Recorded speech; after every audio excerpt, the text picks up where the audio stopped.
주님은 나의 최고봉이라는 책에서 40개 말씀을 우리가 같이 묵상하고 있는데 그 10번째 시간으로 이 땅에서 가장 미묘한 사명이라는 3월 25일자 말씀을 우리가 오늘 우리의 삶의 주인공이 누가 되셔야 하는지에 대해서 우리가 질문해 보고 그리고 같이 오늘 믿음의 도전으로 우리가 그 중심을 찾고 싶습니다. 이 말은 세례 요한이 한 말입니다. 세례 요한의 제자들이 예수님의 활동을 보고 저렇게 예수님의 새라고 해야 될까요? 예수님께 찾아가는 사람들이 자기네들보다 더 많아지는 것을 보며 이거 가만 놔둬도 됩니까? 혹은 어떻게 뭐라고 얘기해야 되는 겁니까? 심지어 세례 요한을 따라다니는 사람들 중에서도 예수님을 다시 쫓아서 따라다니는 제자들이 생기기 시작하니까 그렇게 이야기한 겁니다. 그럴 때 세례 요한이 대답한 말이에요. 주님께서 이렇게 하고 계신 여러 일들에 대해서 신부를 취하는 사람은 신랑이다. 주인공은 신랑. 다시 말해서 이 본문과 맥락에서는 예수님이시다. 나는 신랑의 친구다. 주인공이 아니다. 그래서 이 결혼식의 주인공은 신랑이어서 당시의 이스라엘의 결혼 예법대로 신랑이 신부의 집에 도착하면 결혼 축제가 시작이 되고 그리고 그 축제가 일주일 동안 진행이 될 때 당연히 그 중심과 축하의 대상과 해야 될 모든 일들이 신랑이 되어야 한다. 자기는 그 친구로서 들러리로서 그와 함께 기뻐하고 그렇게 생활하는 그런 역할이다. 분명하게 이제 이야기하는 부분입니다.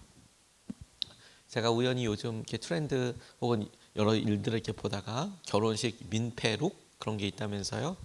결혼식에 참여할 때 민폐가 되는 옷차림이 있다고 하더라고요. 뭐 예를 들어서 신부보다 더 하얗고 예쁜 옷을 입고 가는 것이 민폐라고 그렇게 하더라고요.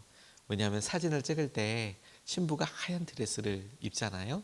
그래서 그 가운데서 이렇게 찍는데 그 주위에 자기가 막 더 막 화려하게 하얗게 입고 와가지고 찍으면 사진 찍을 때 분산된다고. 그리고 뭐 어떤 특정한 여러 복장들에 대해서 이야기를 하더라고요. 결혼식뿐만 아니라 가만히 보면 주인공이 뒤바뀔 때가 있어서 민망할 때가 있죠. 아이들 어린이집에서 이렇게 이야기를 들어보면 한 달에 한 번씩 생일 잔치를 한답니다.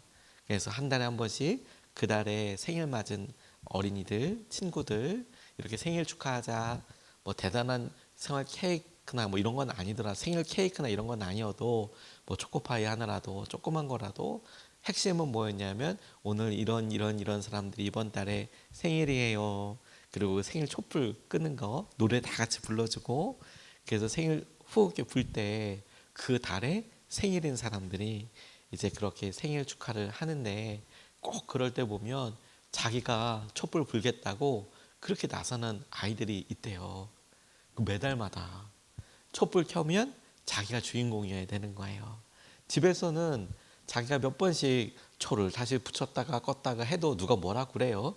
부모님들이 뭐 그 장단에 맞춰서 그래 한 번 더 하자 붙여주고 다시 노래 불러주고 끄고 뭐 그렇게 얼마든지 놓을 수 있지만 하지만 아이들과 같이 있을 때는 아이들과 함께 정한 규칙이 있잖아요.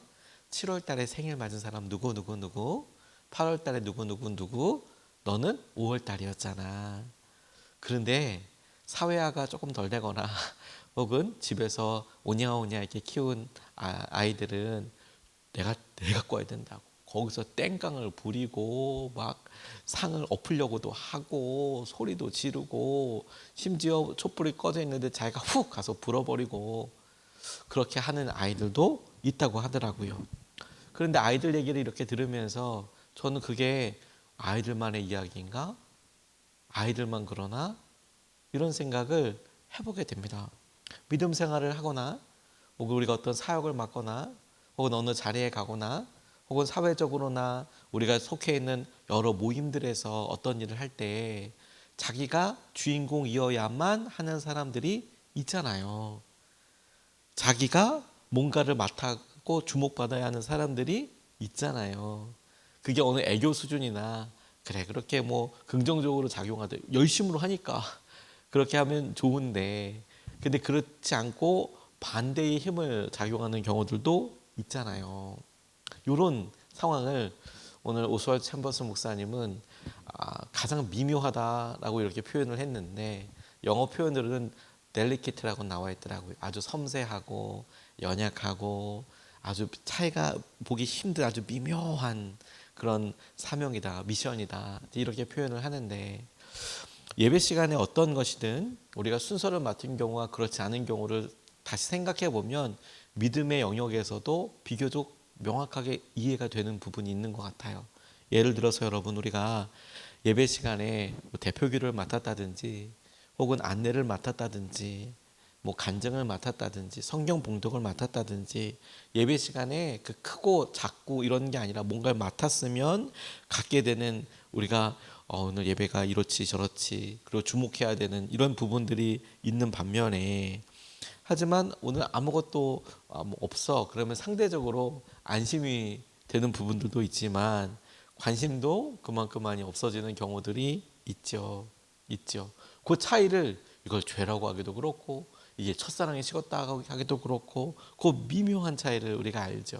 그래서 선을 한간에 딱 넘어가면 이게 주인공이 내가 될 수도 있고 아닐 수도 있고, 혹은 내가 조금 더 빼면 내가 이런 마음으로 사역을 이렇게 참여를 했었구나를 알게 되는 그런 경우들이 있는 거죠. 그래서 어떤 경우에는, 아니 심지어 좀 많은 경우에는 방관자나 구경꾼이 되기도 합니다.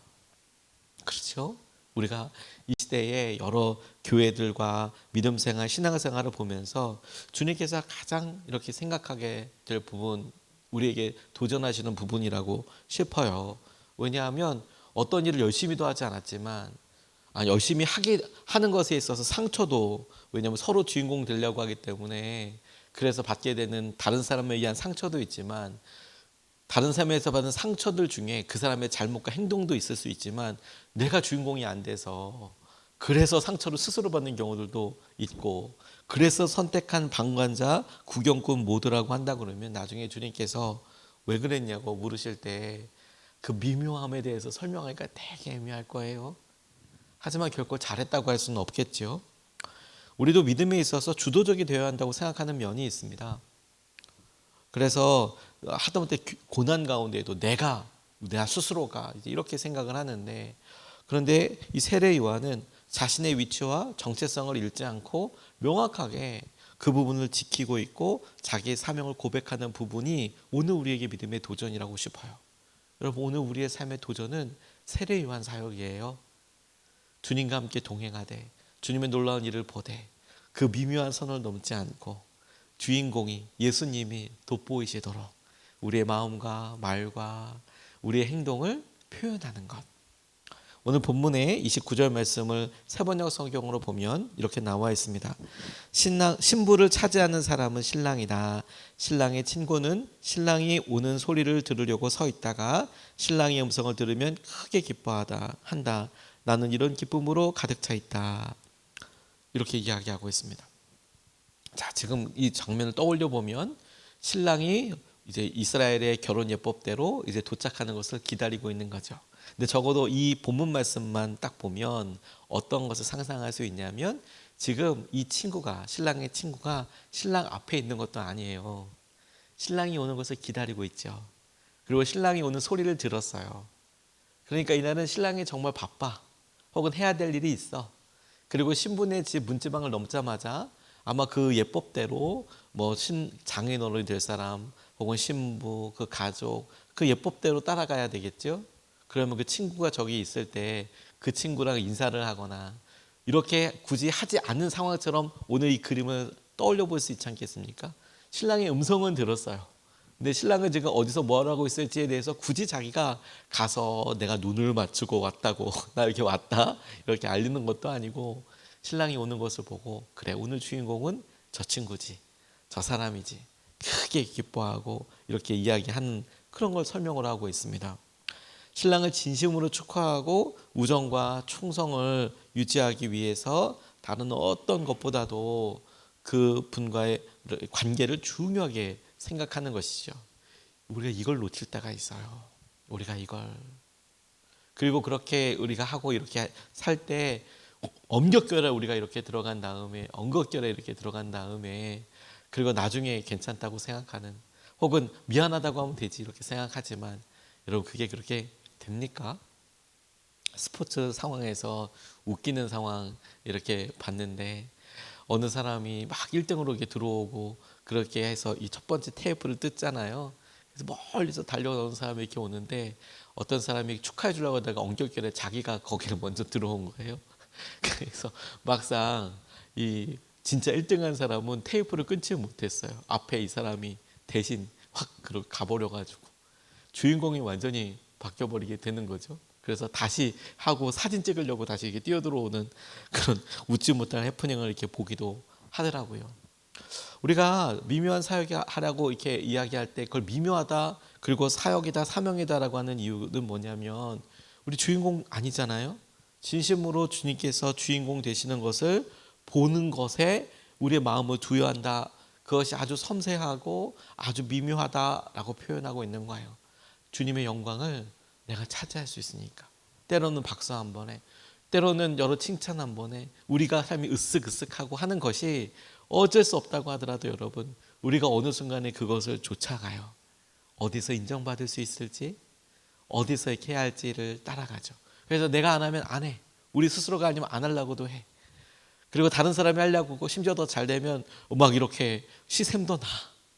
그럴 때 그런 연약한 모습이 너무도 익숙한 우리의 모습이라 할지라도 그럴지라도 하지만 우리가 무엇과 조심해야 하는지 무엇을 조심해야 하는지 무엇이 결론이 돼야 되는지를 명확하게 하고 그리고 믿음으로 나아가는 것이 중요하다는 거예요. 아, 내가 주인공이면 안 되지. 주님이 드러나셔야 되지. 저는 이 일을 기도하면서 한번 다루심 받은 적이 있었습니다.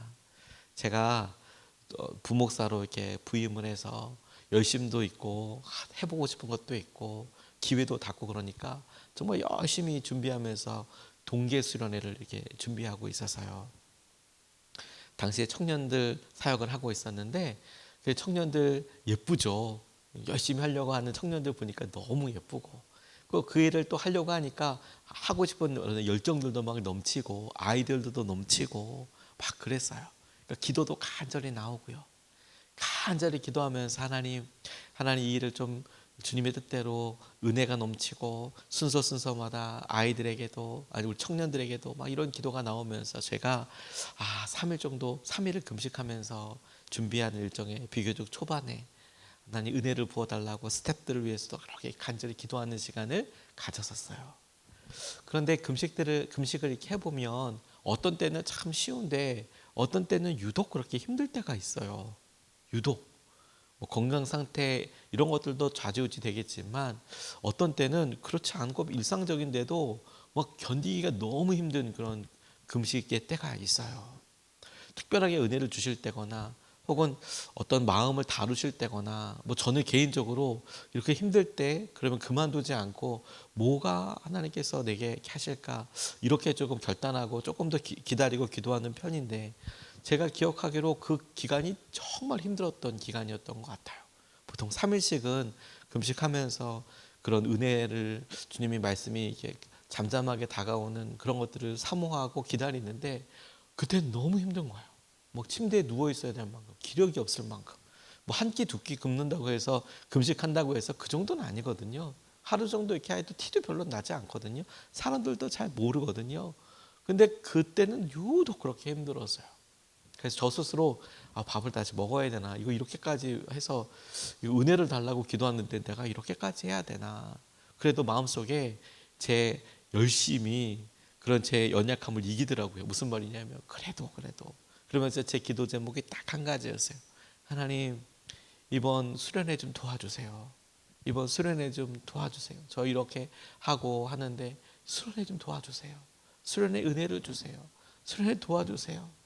계속 그 기도 하나만 남더라고요. 다른 거 다 빠지고 그거 간절하게 그래서 거의 반강제로 일부러 앓는 것처럼 막 이렇게 누워가지고 일어나지도 못할 만큼 남들이 보면 한 10일은 했나 보다 한 20일은 했나 보다 싶을 정도로 혼자서 막 앓으면서 막 이렇게 기도하게 되는데 주님께서 그 기도하는데 갑자기 툭 제게 간절히 그렇게 악으로 깡으로 버티고 있는 저에게 이렇게 말씀하시는 것 같아서요.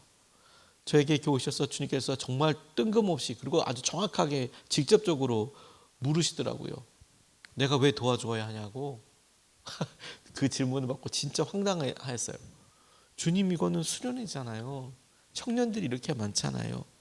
이거 주님의 일이잖아요. 주님 도와주세요. 은혜를 더하여 주세요. 근데 주님께서 뭔가 마음에 드시는 것 같지는 않기도 하고 제 이야기에 다시 고쳐서 이렇게 물으셨어요.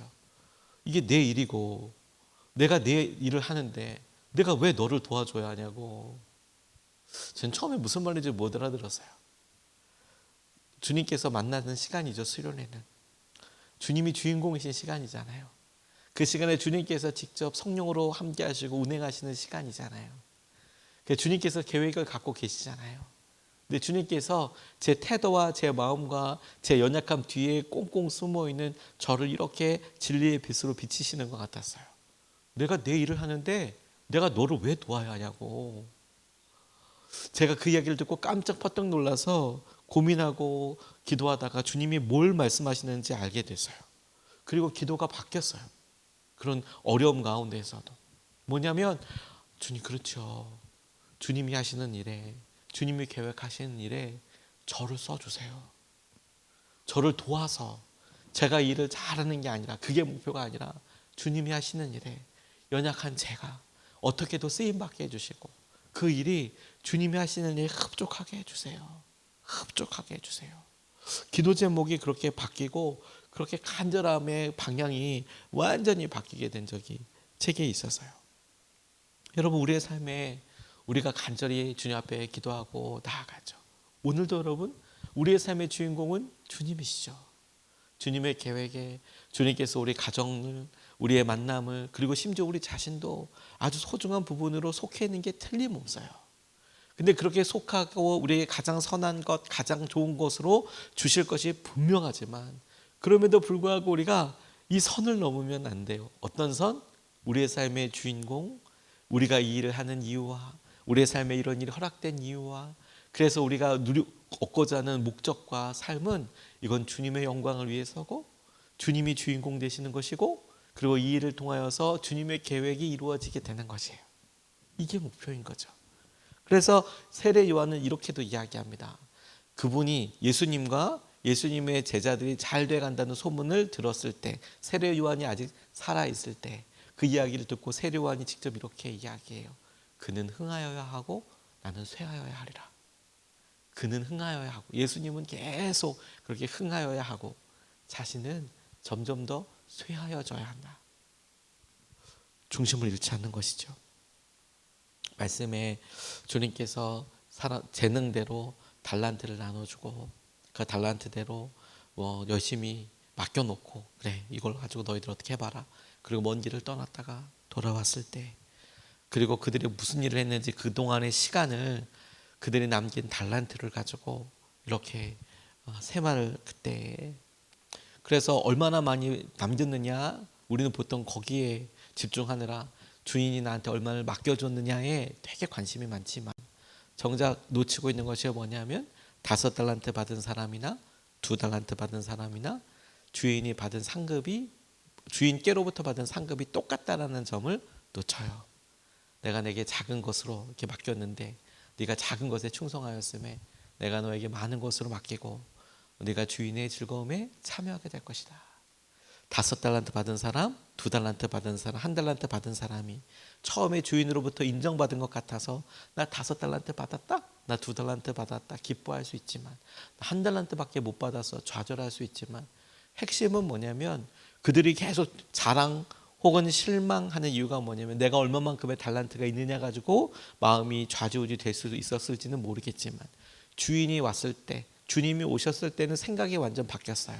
왜냐하면 5달란트 남겼는데 2달란트 받은 사람이랑 똑같아요. 그러면 열심히 한 것이 자기가 그 일에 대한 보람은 있었을지 모르겠지만 주인에게 있었던 기쁨을 생각하면 더 좋을지 모르겠지만 정작 그가 받은 상은 똑같아요. 그렇게까지 열심히 안 해도 됐나 봐요. 그런데 1달란트 받은 사람도 사실 이와 같은 은혜가 있었죠. 하지만 그는 가만히 있었어요. 그가 1달란트 받았기 때문에 섭섭할 수 있었지는 모르겠지만 만약에 1달란트에서 또 다른 1달란트를 남겼다고 한다면 가장 기쁘고 가장 즐거웠던 사람은 누가 됐을 거냐면 1달란트 받은 사람이었을 거예요. 왜냐하면 5달란트 받은 사람이랑 주인에게 똑같이 인정받거든요. 네가 작은 것으로 충성하고 주인의 즐거움에 참여하게 될 것이다. 그러니까 몇 달란트 받았는지는 크게 중요하지 않아요. 우리가 그 일을 가지고 살아가는 거죠. 그런데 무슨 얘기를 드리려고 하냐면 그 달란트에서 우리가 간과하고 있는 게 뭐냐면 5달란트 받은 사람이나 2달란트 받은 사람이나 똑같이 많은 것으로 너한테 맡기겠지만 그 뒤에 나오는 부분이에요. 네가 주인의 즐거움에 참여하게 될 것이다. 이거 우리의 모두에게 주시는 거의 약속이라고 싶어요. 오늘 여러분 우리가 하루를 살아가고 그렇죠. 주님, 오늘도 주님 한 분으로 우리가 충분하고 주님이 우리 삶의 주인이세요. 오늘 우리의 일과 사역과 만남과 사랑과 섬김에 주님이 오롯이 드러났으면 좋겠어요. 그렇게 기도하면서 동시에 주님의 약속이 그래, 네가 주인의 즐거움에 참여하게 될 거야. 우리가 주인공이 아니고 주인께서 하신, 주님이 하신 그 약속을 쫓아서 우리가 나아가고 기대하고 주님을 의지할 수 있으면 좋겠습니다.